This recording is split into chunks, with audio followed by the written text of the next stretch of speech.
Hey, yo, brothers, watching ESPN First Take, they're talking about Steph Curry, Magic Johnson, who had the bigger impact.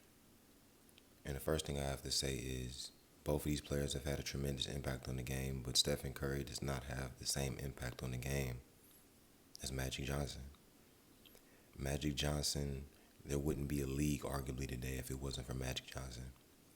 Magic Johnson and Larry Bird, they ushered in a modern era of basketball. Showtime Lakers. Simple as that. But let's tap into this. Bigger overall impact on the NBA? Is it Magic Johnson or Stephen Curry? Well, number one, Christine, let me say this. I agree with Steph Curry. Matter of fact, I said it after he won his fourth championship in his first NBA Finals. When he says he agrees with Stephen Curry, he's talking about Stephen Curry's statements or comments on the Gilbert Arenas podcast, in which Stephen Curry said that he is the greatest point guard of all time. And this statement was prompted by Gilbert Arenas asking him that question: does he think he's the best point guard ever? And I don't blame Stephen Curry for thinking that. Me personally, I don't think that Stephen Curry fits into the criteria of what a real point guard is by definition, or what you really, when you really watch basketball. But if you want to label him a point guard, he is one of the greatest point guards of all time. He's definitely number two. Me personally, I look at Stephen Curry more so as an undersized shooting guard. I look at Draymond Green as the point guard of the Golden State Warriors. Stephen Curry is definitely able and capable of playing point guard when necessary. But I think that he's most impactful and most dominant at being, and most well utilized at being a scorer, a decoy. When I say decoy, what I mean is running off of screens, playing off the ball very well. That's where Steph Curry is most deadly. Being a off the ball player. That's one of the things that separates him from all other great players of all time, is his ability to move off the ball and be dominant without the ball, be a decoy for other guys on his team. And he's having an impact on the game even when he's not touching the ball. There's very few players in NBA history that can have that type of impact. So that's one of the reasons why I say Stephen Curry really isn't a point guard, because he plays off the ball so much. Point guards, oftentimes, they have to have the ball in their hand to be effective. That he had just took over the throne of being the best point guard to ever play the game of basketball. That's number one. But when I think about impact, and I know Steph Curry has changed the game of basketball forever, but Magic Johnson, 6'9", at the point guard position, doing what he was doing in 1979 when he was drafted by the Los Angeles Lakers. Yeah, Magic Johnson has created an archetype of player. 6'9", point guard, that's not something that's very commonly seen in NBA history. That's not something that's commonly seen today. A person that's able to run and orchestrate an offense like that and be that tall.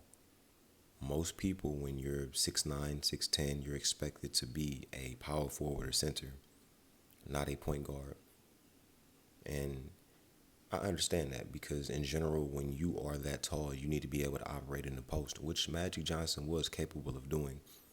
And that's one of the reasons why Ben Simmons was unsuccessful, or thus far has been unsuccessful in his career, is his lack of post moves. Nobody's asking Ben Simmons to shoot. Ben Simmons doesn't have to have a reliable three-point shot. Ben Simmons doesn't have to have a reliable mid-range shot.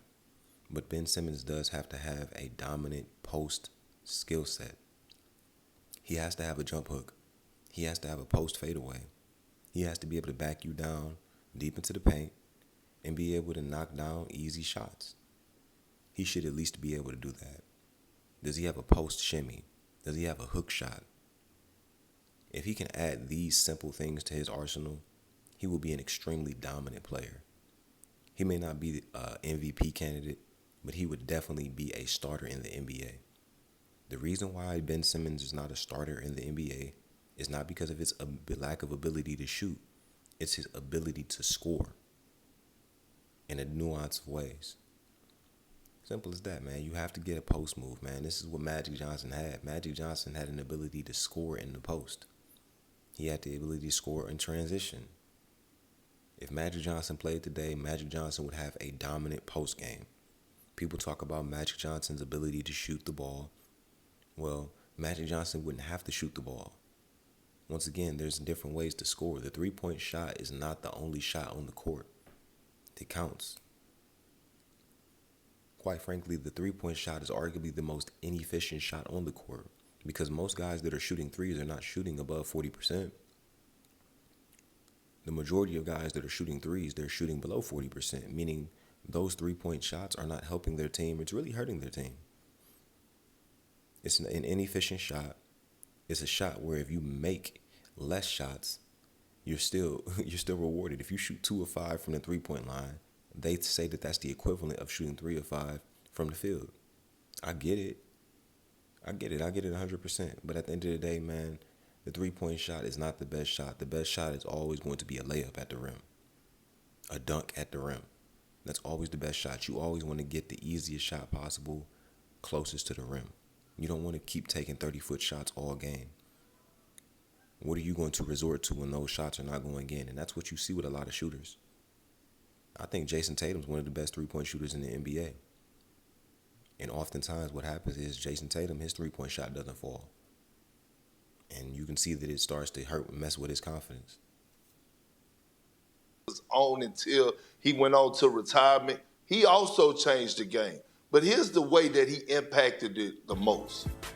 Magic Johnson and Larry Bird actually saved the NBA, to be honest with you. They saved the NBA. Magic Johnson is the reason. They saved the NBA, absolutely. And this is one of the reasons why I don't think that Kareem Abdul-Jabbar should be in the conversation for the greatest player of all time.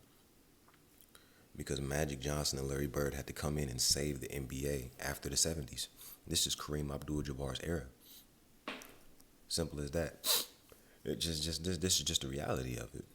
Kareem did not dominate in the 70s. There were no dynasties in the 70s. There were no super teams in the 70s. There was no team that three-peated in the 70s. I don't even think there was a team that went back-to-back in the 70s. You can win all the MVPs in the world and have all these regular season accolades. At the end of the day, you have to dominate in the postseason. When we look at Kareem Abdul-Jabbar's career, he had Oscar Robinson and he had Magic Johnson. These are the players that he had. He won championships. I look at Hakeem Olajuwon, I say, well, damn. If Ralph Sampson doesn't get hurt, we can argue that Hakeem Olajuwon wins at least one championship in the 80s. That's a legitimate argument, at least one. I mean, damn, if Hakeem Olajuwon had an Oscar Robinson, what would he have looked like? Hell, had Hakeem Olajuwon had a Magic Johnson, what would he have looked like? We have to ask ourselves these questions because I really think that Hakeem Olajuwon is a top 5 player of all time. When you consider the fact that he didn't have the plethora of talent of a Kareem, hell, the plethora of talent of a Shaq. Shaq had Penny Hardaway, Nick Anderson. Yeah, he had guys on that team. He had Horace Grant on his team too. Shaq had Kobe. He had D. Wade. Hakeem Olajuwon didn't have these type of players. Had Hakeem Olajuwon had these type of players, Hakeem Olajuwon would have easily won just as many championships as they did. Because honestly, I think that Hakeem Olajuwon was better than them. I think that Hakeem is better than Shaq and Kareem. I think that Wilt Chamberlain is also one of the greatest players of all time. No doubt about it. Definitely one of the greatest centers of all time. Thing is, Wilt Chamberlain was a stat sheet stuffer. That's Wilt Chamberlain's biggest issue. I'll take Wilt Chamberlain towards the end of his career over the Wilt Chamberlain in the beginning of his career any day. That's just facts. If Wilt Chamberlain played today, he would probably need to be surrounded by a bunch of shooters. And if those shooters are not knocking down their three-point shots, he's not going to win. Because he didn't understand how to make players around him better. All he knew was how to go out there and just dominate the game. And that's great. That's great. But when you go up against a high-level team, like he did with Bill Russell and the Celtics, you're going to lose. Why Steph Curry is able to step foot in NBA arenas to this day. So when I have to think about the impact. To be honest, sir, Michael Jordan is the reason why Steph Curry is able to step in the arena today. And you need to pay homage to all the players, all the great players of all time. I'm not going to sit up here and do that right now, but there's a lot of great players. He can also thank his father, Dale Curry. That's the reason why Stephen Curry is able to step into an arena right now. Dale Curry played in the NBA. He taught his son, Stephen Curry, how to shoot.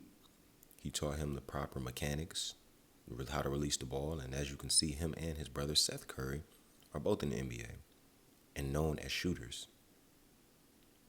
Dale Curry taught his sons how to shoot. He taught them a craft. He taught them a skill, and they've been able to utilize that skill and generate millions of dollars for themselves. So first and foremost, honestly, Dale Curry is the reason why Stephen Curry is able to step on the NBA court today. But second to that, Michael Jordan. Because Michael Jordan sold the league in a way that Magic Johnson and Larry Bird themselves didn't at all. There's just no way. The reason he sold the league way, way different. Nationally, globally, culturally, pop culture, shoe-wise. He changed the shoe game, everything. Michael Jordan is the reason why basketball is what it is today. Michael Jordan is why the NBA is as marketable as it is today.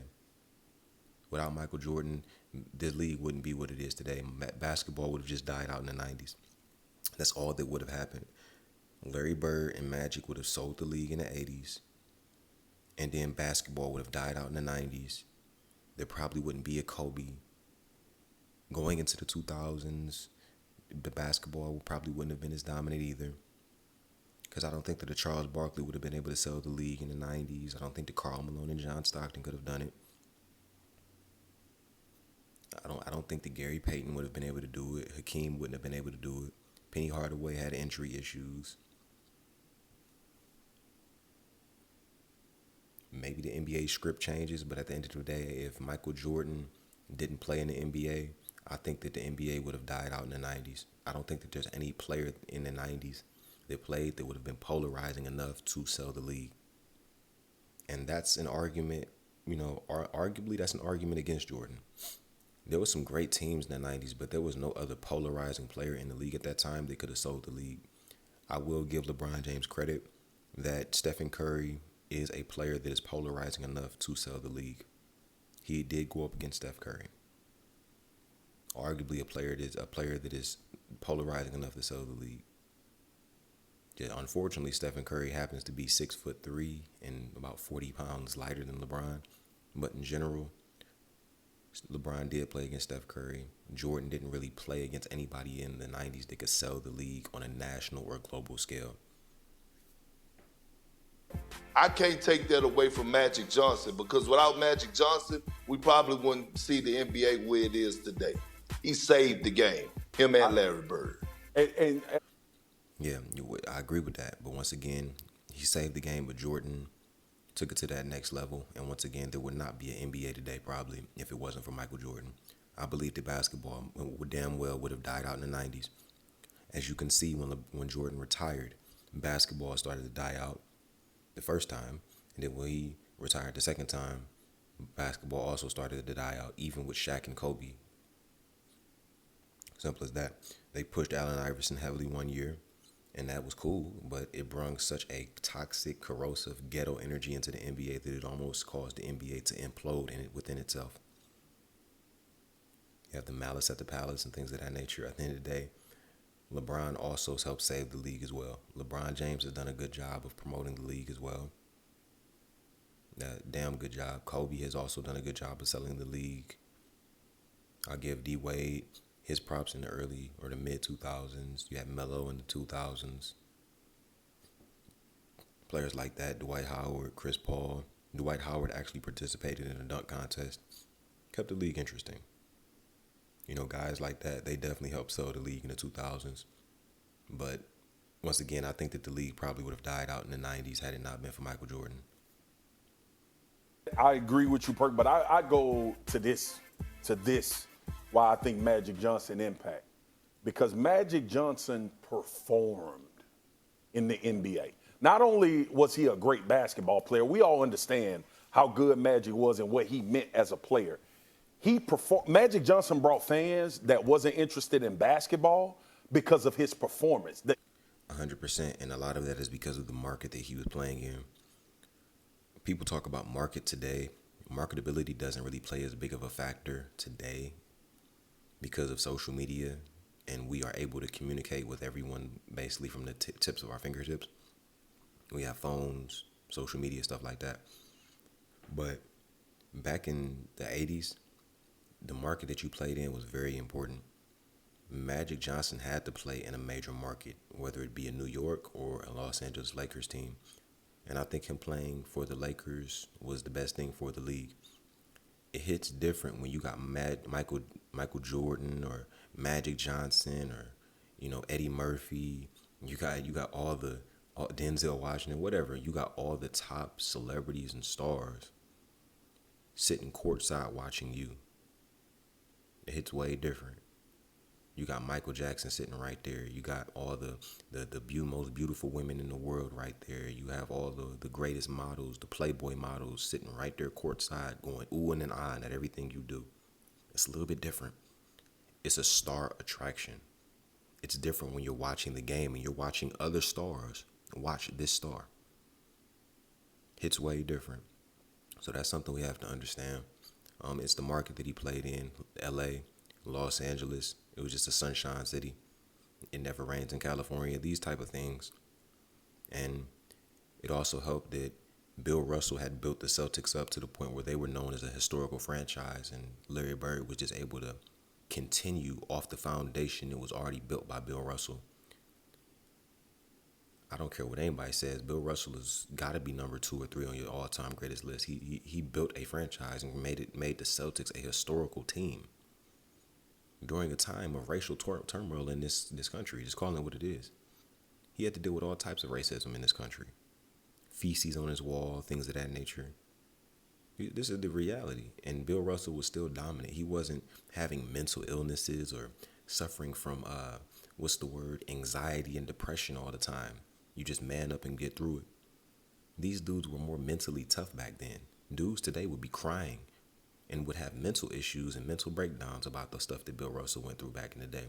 Not to say that Bill Russell didn't have those breakdowns, but the reality is it was a tougher time back then, and you had to deal with more things as a man, and you had to man up. If you didn't man up, the reality is you couldn't play back then. You had to have a certain mentality. Weak men couldn't exist back then.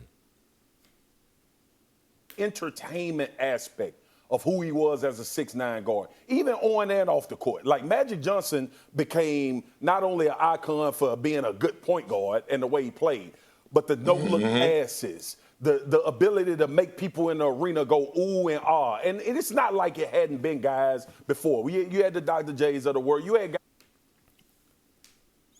Magic Johnson wasn't the only person in NBA history to have done no-look passes and things of that nature.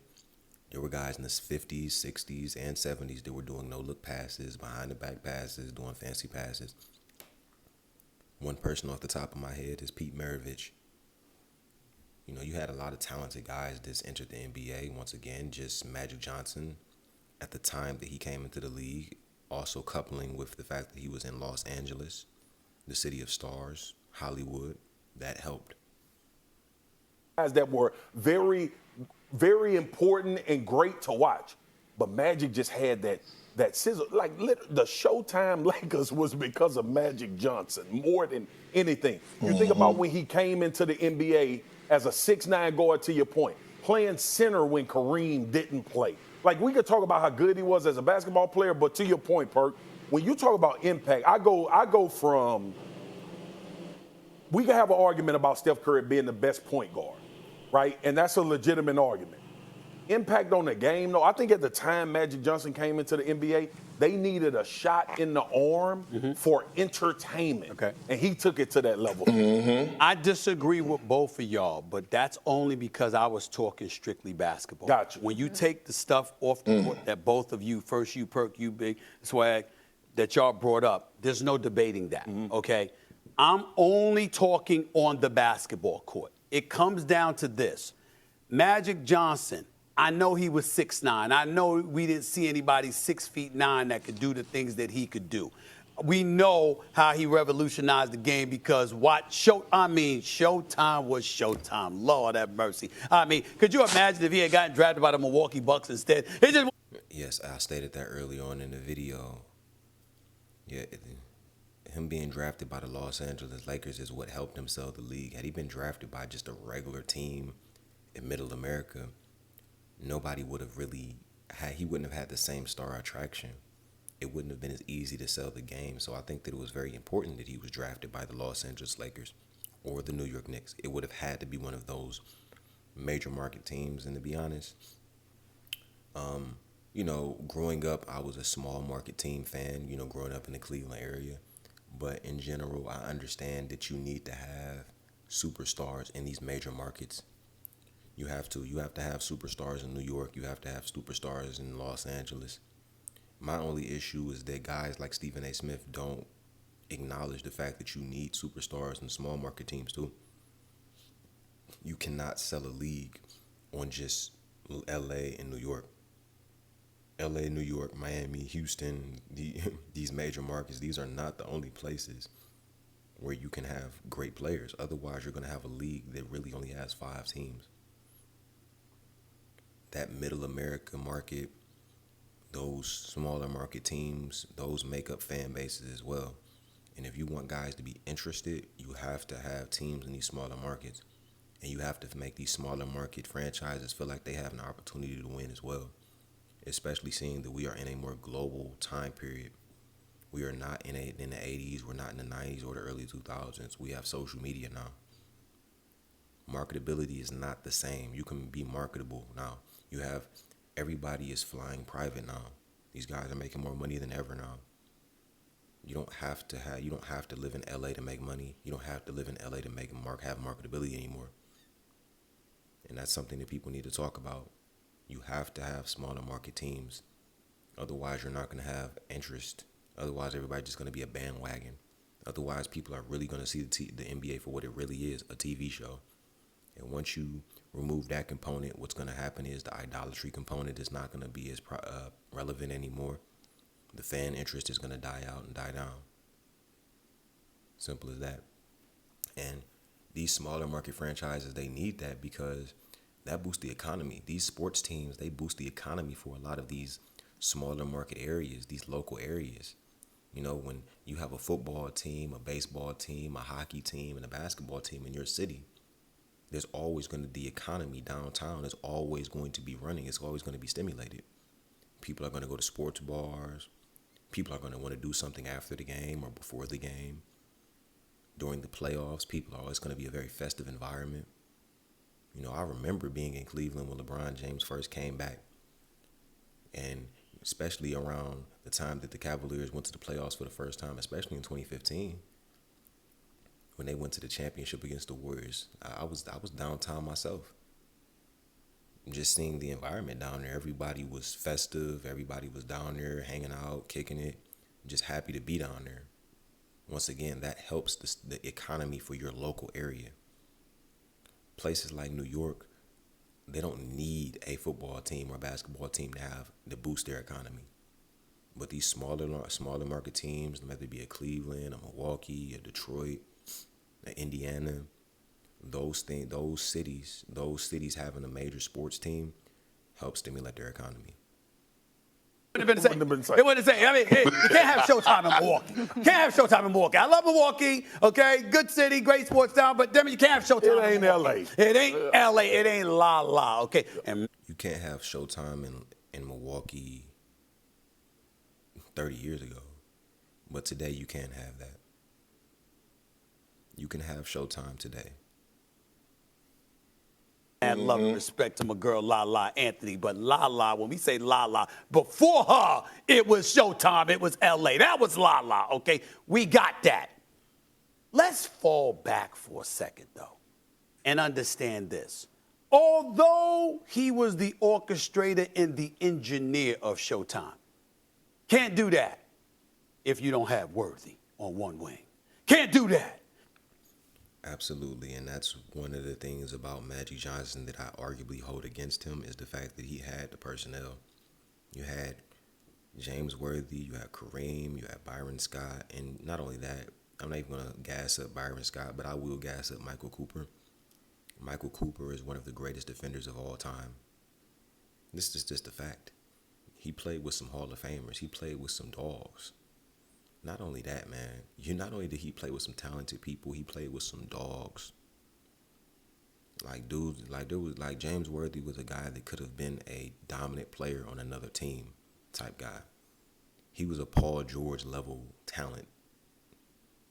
Now, obviously, Paul George is never going to win a championship as the league guy, but Paul George, if he went anywhere in the league, he could average 26, 27 a game and lead a team to a playoff run every year. And simple as that. And honestly, we have to have a conversation about Paul George versus T-Mac, because I think that Paul George is better than Tracy McGrady because of his defensive abilities. I would have been very interested in seeing what Paul George would have looked like in the early to mid 2000s. But that's a conversation for another day. If you don't have Norm Nixon or Byron Scott on the other. Can't do that if you don't have Michael Cooper trailing. You see what I'm saying? I mean, that's what I'm talking about. Don't get me wrong. And the comparison between Magic Johnson and Stephen Curry is closer than one might think, because they both make players around them better. At the end of the day, you take Stephen Curry off the Warriors, I'm not sure what Klay Thompson's career looks like. Klay Thompson looks like would be a really good shooter. He would be a very good shooter. That's what he would be. There was a point in time where they were considering trading Klay Thompson for Kevin Love. That's how good Klay Thompson was thought to be. But a lot of that was due to the way that he was playing next to Stephen Curry. That's a reality. Magic Johnson made players around him better, elevated the play of guys around him, and the way he did that was by putting those guys in positions where they could be successful on the court. Stephen Curry does the same way, except he does it by playing off the ball, whereas Magic Johnson did it by playing on the ball. And that's why I think Stephen Curry is really valuable, because he doesn't even have to have the ball in his hands to be effective and impactful, whereas Magic Johnson does. Orchestrating all this stuff. Can't do that without those pieces. You understand? Because we all loved Worthy finishing off a break, or Byron Scott finishing off a break. Steph Curry, think about this. Something we got to understand, though, there's a lot of guys that cannot finish off of a break. There's a lot of guys that cannot make layups in the NBA. There's a lot of guys that cannot run the fast break in the NBA. So you have to understand that, like, Magic Johnson had the perfect team built around him of guys that could actually be successful in that system, that Showtime offense. We saw people marvel at what Magic was doing. And I'm sure a lot of those dudes got a lot of women. Being on the Showtime Lakers in the 80s, come on, man. I know them dudes was slamming stuff every night. They had to be. All of them had to, the whole team had to be slamming them. And they really couldn't duplicate it. They tried, but they really couldn't do it. We've seen, and they accepted that. We see the game has changed because of what the hell Curry has done. Now you've got Steve Nash with Mike D'Antoni and them boys in Phoenix sort of initiating it, because Mike D'Antoni didn't want you playing defense. He wants you shooting the ball 7 seconds or less. He wanted that kind of stuff. If Stephen Curry played in the Mike D'Antoni offense, I would be very interested in seeing what his numbers would look like. I really would. Stephen Curry could easily average 35 a game. And you saw that a couple seasons ago when he didn't have Klay Thompson, and, when the Warriors just missed the playoffs because they got knocked out of the playoffs in the play-in tournament by the Memphis Grizzlies. Stephen Curry was dropping 35 a game down the stretch of that season. And quite frankly, I've never seen anybody get double-teamed like that. I've never seen anybody play such stout defense on Steph Curry like that. Guys were draped, defenders were literally draped on Steph Curry all game, doubling Steph Curry all game, and Steph Curry was still dropping 35. And he was just shot jacking, and he was still doing it efficiently. Steph Curry is one of the most dominant, impactful players to ever play the game. All he really needs is a wing player that can go out there and get his own shot. A Paul George would fit perfectly with Steph Curry. A Kevin Durant would fit perfectly with Steph Curry. A Jimmy Butler. Andrew Wiggins, he needs to step up and actually do what he's capable of doing. But in general, a guy like that just needs a wing player that can go out there and get his own bucket, whether it be a Devin Booker or a Kawhi Leonard, whatever. A guy like that paired next to Stephen Curry would be perfect. Going on. So we saw that. But when you look at Steph Curry, not only is he a spot-up shooter, he's a shooter off the dribble. He's a shooter from both corners, both wings, the key. And that's what makes Stephen Curry different than any player in NBA history, is just the fact that he's able to make shots off the dribble. He has one of the greatest ball handling abilities of all time, definitely top 5 in my mind. Steph Curry is a great dribbler. He can be a little bit sloppy at times, but he's a great dribbler. He has a great amount of moves that he can use in his bag. And that's what makes him so deadly as a sniper out there on the court, because he'll sauce you up and then pull in your face. 15, 20, 25, 30, 35, 40. I mean, damn. You. And Stephen Curry is one of the greater finishers as well. I'm not going to call him the greatest finishers, but one of the greater finishers. He's a damn good finisher at the basket, at the rim. I just wish that Stephen Curry would utilize the mid-range in his floater game a little bit more. That's something that I've seen him struggle with in the playoffs, is that oftentimes when his three-point shot isn't falling, it's like he becomes ineffective out there on the court. And that's not good. As we enter the later phases of his career, he has to be able to develop a post game at least. I think the Stephen Curry's next thing that he needs to work on is his post ability. He has to develop a post game. Once he develops a post game, I think that he'll truly become a deadly player, and that's what's going to prolong his career. Literally have to defend Steph Curry the moment he steps past half court. No doubt. He can literally pull up from 40 with ease. Consistently. And so, consistently. So what I'm saying is, when you take that into consideration, and then the fact that an entire league has been altered because now it's a damn requirement to be able to shoot the three. Yeah. For at least half the team to be.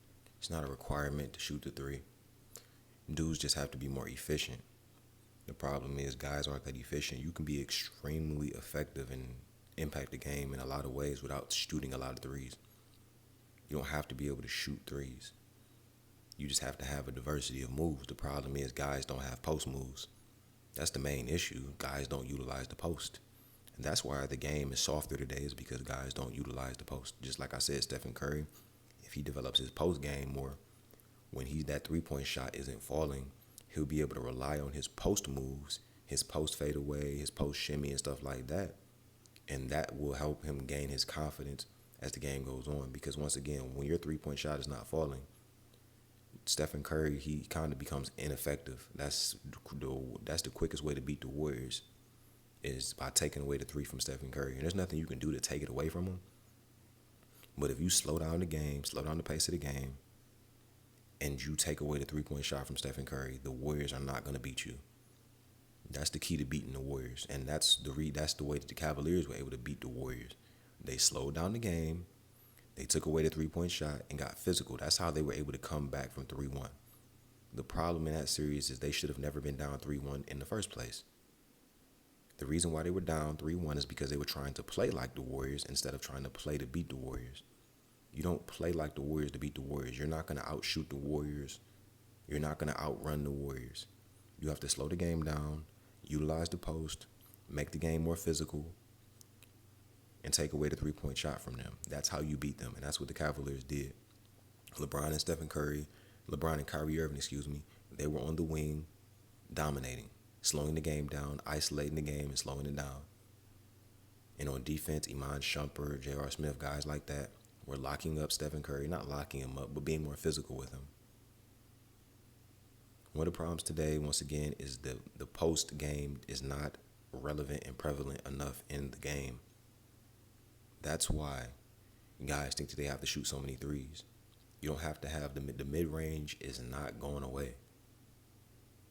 It's not. A lot of these centers don't have high-level post moves. A lot of these small forwards and power forwards don't have high-level post moves and posting up ability. They don't even know how to post up anymore, a lot of them, it looks like. Now, I will say this. There's nothing wrong with your center or power forward being able to face up and go through his legs 1,000 times and dribble good. Nothing wrong with that. But you have to have post moves. That's the problem with Joel Embiid. That's why Joel Embiid has had so many injury issues, for one. And that's also the reason why Joel Embiid hasn't won or gotten out the second round. You have to utilize your post. And you have to learn how to pass out the post, pass out of double teams, and find the right man, not the open man, the right man. Sometimes the open man isn't the right man. Learning how to set guys up, that's his next step. And I don't think that Joel Embiid has that ability in him. Jokic has already mastered that. The ability to pass out of the double team and set his guys up. The ability to, go and, the ability to score through double teams and stuff like that, because Jokic has a nuance of abilities in his bag that Joel Embiid does not have. The post moves, that's what's going to save the game. You don't have to have three-point shooting. You need to add post moves. Going into next season, you're going to see that. You're going to start to see that transition once the Denver Nuggets win another championship.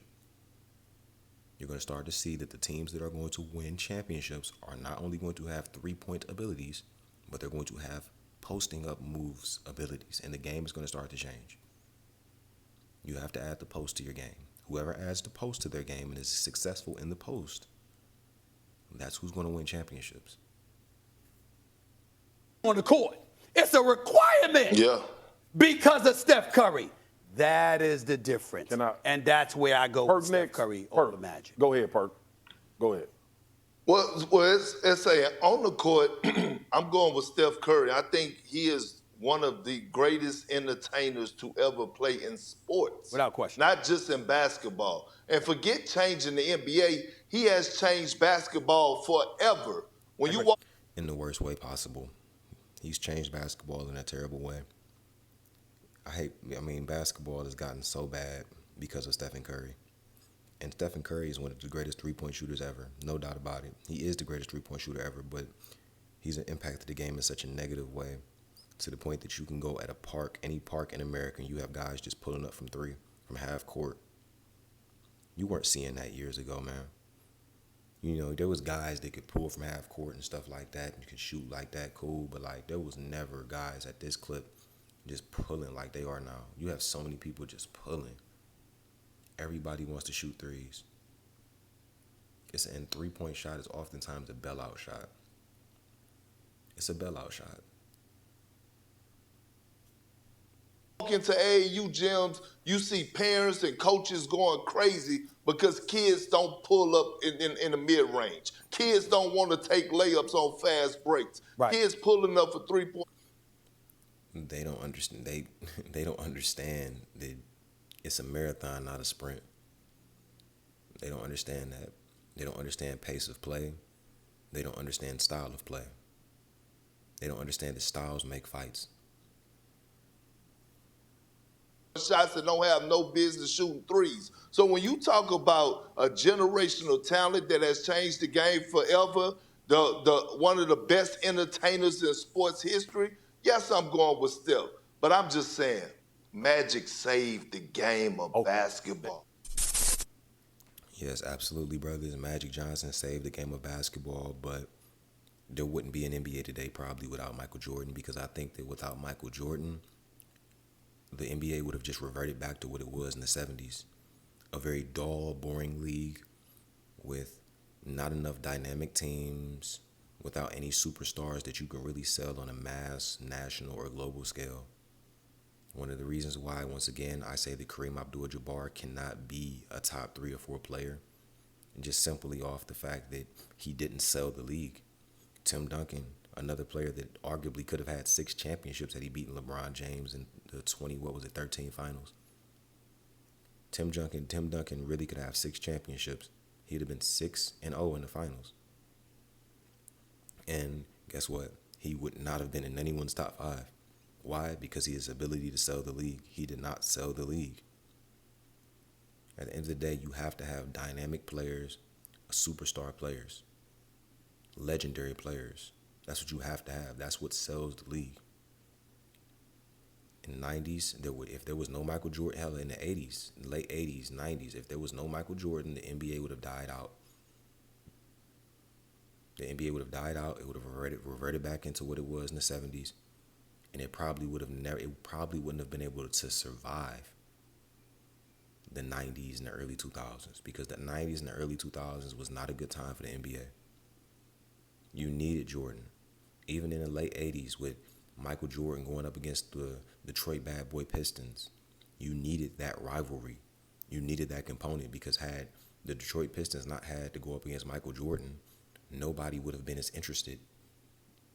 Nobody would have been interested in the playoffs, man. Michael Jordan is the reason why the league is what it is. As simple as that, man.